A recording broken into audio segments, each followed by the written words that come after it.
Primary and secondary sources and how they apply to film class. But what are primary and secondary sources? A primary source is an artifact or document created during the time period being studied. A secondary source is an artifact or document created because of an event or to analyze a time period being studied. Now you may be wondering, but how does this apply to film class?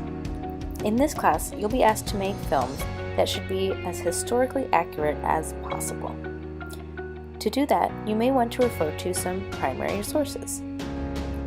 For example, if you're creating a film about the Titanic, you may want to view primary sources such as this one, to better help you understand the structure of the boat.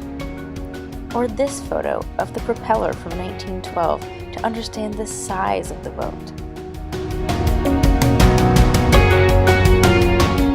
You may want to refer to pictures like this of the dining hall so that you can better dress your set. Or pictures like this of the patio. But primary sources don't always have to be photos. You may be able to find clothing from that time period. You can pay attention to fashion trends to enhance your costume design. Or you could even try to talk to survivors from the event.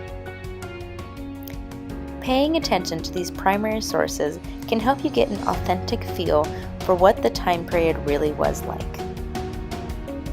On that same note, we can take a look at secondary sources like this sheet music about the Titanic event to see how the event truly did affect the people of the time period.